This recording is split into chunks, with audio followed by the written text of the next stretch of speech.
Murad bəy, ard-arda xəbərlər gəlməyə davam edir. Gərginlik də bu dəqiqələrdə də hələ də olduğu kimi qalır. Həm İran deyir ki, biz qisas alacağıq, həm İsrail tərəfi Təl-Əvivin bombalanmasına görə daha sərt addımlar atacağının anonsunu verir. Müharibənin səngiyəcəyi ilə bağlı müəyyən fikirlərin səsləndirildiyi bir vaxtda, əksinə biz bu səhər saatlarında şiddətləndiyini görürük. İran da deyir ki, biz qisas alacağıq. Düzdür, bu ənənəvi səsləndirilən fikirdir, amma istəyərdim ki, daha sərt addımlar atacağıq deyəndə hansı imkanları var? Bunu da müzakirə edək.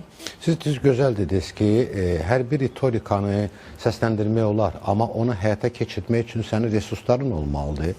Bilirsiniz ki, hərbi əməliyyatlar artıq 10 gündən çoxdur həyata keçirilir və son məlumat, dünənki məlumat Amerika Birləşmiş Ştatlarının hərbi naziri açıqladı. İranın raket proqramının 90% artıq məhv olunub və dron atəşi açmaq imkanları da 83%.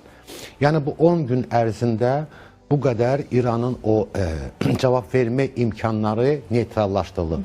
Bundan sonra 10% raket proqramı ilə və 17% dron imkanları ilə İran hansı sarsıdıcı zərbəni endirə bilər? Yəni, reallıqda bunu müqayisə edəndə aydın olur ki, bu sadəcə olaraq ritorikadır, təbliğat xarakterli ritorikadır. Bilirsiniz ki, müharibə vaxtı, çox vaxtı bu ritorikadan kifayət qədər istifadə olunur. Murad bəy, Amerika Birləşmiş Ştatlarının müharibə naziri Pete Hegsethdən də açıqlama var. İstərdim ki, bu açıqlamanı da eşidək, daha sonra sizinlə buna dair təhlillər aparaq.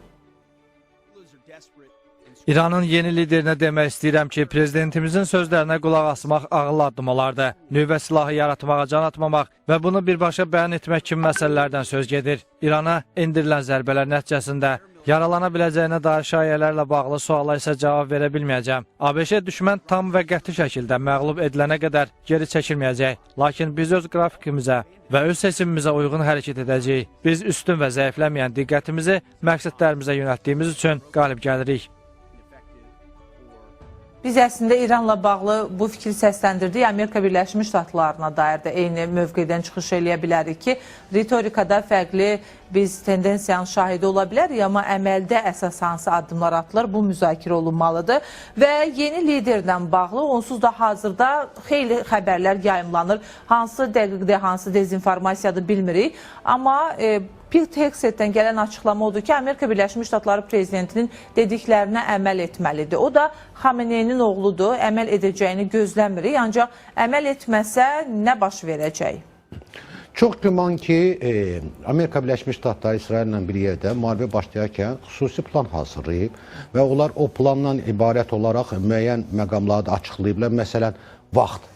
Onlar hesab edirlər ki, hərbi əməliyyatlar 4 və 6 həftə ərzində həyata keçiriləcək. Demək olar ki, indi birazdan 1-2 günə artıq bu əməliyyatların 2 həftəsi başa çatır. Düşünürəm ki, həmən o əməliyyatlar o plana uyğun olaraq həyata keçiriləcək. Ona görə ki, əvvəlcədən həmən hədəflər hamısı müəyyən olunub. Onun üçün lazım olan hərbi texnika, sursat, körfəzə toplanılıb və biz görürük ki, ardıcıl olaraq bu həyata keçirilir. Hətta çox vaxtlar qrafikdən də tez çalışırlar bunu həyata keçirir. Bir dənə nümunə gətirim. Məsələn, İsrailin hərbi hava qüvvələri 200-ə yaxın müasir təyyarələrdən ibarətdir. Onların pilotları hətta gün ərzində 3 dəfə uçuş edirlər. Hesab edin, onlar İrana uçmaq 1500 kilometr, ora 1500 kilometr qayıtmaq. Nə qədər bu çətindir. Yəni, nə qədər bu intensiv şəkildə həyata keçirilir. Düşünürəm ki, Amerika Birləşmiş Ştatları, İsrail bu vaxta qədər də bu qədər əməliyyat həyata keçirilməsə, bundan sonra bunu dayandırmayacaqlar. Çox güman, tam əminəm ki, bunun bütün o nəzərdə tutulan nöqtələr hamısı zərbələr endiriləcək və ondan sonra onu heç gizlətmirlər. Çox güman ki, Amerika Birləşmiş Ştatlarının prezidenti İran xalqına müraciət edəcək ki, çıxın küçələrə. Ona görə ki, o artıq bir müraciəti eləyib ki, mən sizdən xahiş edirəm, evdə oturun, imkan verin, biz öz işimizi bitirək, ondan sonra biz sizə müraciət edəcəyik, gedin hakimiyyəti götürün. O ki, qaldı yeni liderlə bağlı, orada da çox qaranlıq məqamlar var. Bu vaxta qədər yeni liderin müraciətini, özünün görüntülərini heç kəs görməyib. Və müxtəlif fikirlər söylənilir. Hətta bir məlumat var idi, onu da indi şübhə altına alırlar ki, bəlkə süni intellektlə yaradılıb? Yəni görüntülərlə bağlı çox ciddi şübhələr var sizin də dediyiniz Tamamilə kimi. şəkillər var, amma bilirsiniz ki, indi şəkil eləmək nə var ki? Amma real bu dövlətin lideridir. Belə ağır bir vəziyyətdə onun heç olmasa lap hardasa bu gizlənirsə yeraltı bir bunkerdə və s. onun bir canlı çəkilişini aparıb yaymaq çətin məsələ deyir axı. Yəni bu yoxdursa, bu ağır vəziyyətdə deməli o liderlə də bağlı bütün məsələlər o qədər də səsləndirilən kimi deyil. Bəs təhlükəsizlik məqsədi ilə ola bilərmi? Yəni daha çox ehtiyat edirlər deyə ümumiyyətlə nümayiş etdirmirlər. Sizcə varmı belə bir imkan? Yoxsa ikinci variant daha çox müzakirə olunmalıdır? Yox. Yəni bəlkə də həqiqətən də xəstəxanadadır deyə bir fikir Çox səsləndirir. güman ki, burada təhlükəsizliklə bağlı məsələ bu hardasa gizli yerdə saxlanılırsa, bunun çəkilişini də gizli yerdə aparıb, onun yayılma məsələsini tamam başqa yerdən həyata keçirmək olar. Yəni bu çətindir. Çox güman ki, burada nəsə xəstəxana ilə bağlıdır. Bu adam fiziki olaraq bunu eləyə bilmir və İranın bu cür ağır vəziyyətində liderin olmaması bu çox böyük vacib göstərişdir. Bilirsiniz, çox fikirlər söyləyirlər, səsləndirirlər, Müdafiə Naziri adından səsləndirirlər, müxtəlif İranın bölmələrinin rəhbərləri səsləndirirlər. Amma sol yananı hardan səsləndirirlər? Bu günləri bütün qərargahlar, istər Tehranda, istər başqa ərazilərdə, yüksək hərbi bazalar və s. hamısı demək olar ki, böyük əksəriyyəti dağıdılıb. Onlar hamısı gizli yerlərdən müraciət edirlər və bu cür formada dövlətin hərbi strukturunu idarə eləmək mümkündür. Ona görə ki, hərbi strukturun da içində orta səviyyəli zabitlər, aşağı səviyyəli zabitlər də başa düşürlər ki, vəziyyət çox ağırdır. Bəziləri artıq ölkəni tərk edir və s. Bu formatda müqavimət aparmaq mümkün olan bir şeydir. Bəli, müəyyən dövr hansısa bir ayrı-ayrı zərbələr qonşu ölkələrə eləmək olar. Amma bu olacaq tək-tük. Yadınızdadırsa biz sizinlə 2 həftə bundan əvvəl müzakirə eləkən mən dedim ki, bir müddətdən sonra İranın cavab atəşləri zəifləyəcək, imkanlar məhdudlaşacaq. Biz artıq bu gün də görürük ki, həddindən artıq məhdudlaşıb. Hətta sosial şəbəkələrdə bir qrafiklərdə müəyyən edilib, o qrafiklərdə gözəl görsənir bu vəziyyət. Bu baxımdan hesab edirəm ki, liderlə bağlı məsələ çox müəmmalıdır.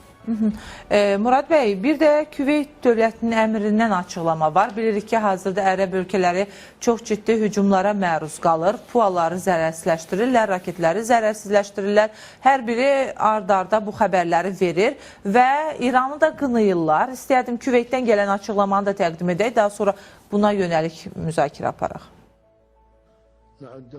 Ölkəmiz qonşu bir müsəlman dövlətinin amansız hücumuna məruz qalıb. Biz bu dövləti dost sayırdıq, halbuki onun əleyhinə heç bir hərbi əməliyyatda torpağımızın, hava məkanımızın və ya sahillərimizin istifadəsinə icazə verməmişdik. Biz bunu diplomatik kanallarımız vasitəsilə dəfələrlə bildirmişik. Körfəz Əməkdaşlıq Şurası üzv dövlətlərinin təhlükəsizliyi bölünməzdir və üzv dövlətlərin suverenliyinə edilən hər hansı bir pozuntu kollektiv təhlükəsizliyimizə hücum deməkdir.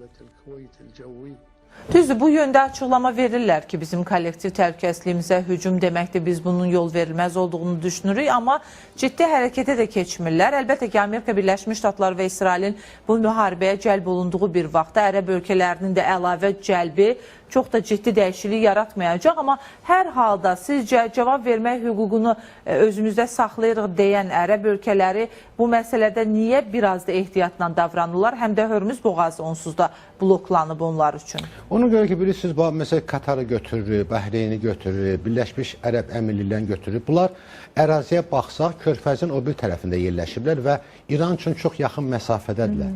Və bu baxımdan İran üçün çox rahatdır cavab zərbələri, qısa əraziyə uçuş həyata keçirdən PUA-lar vasitəsilə eləsinlər.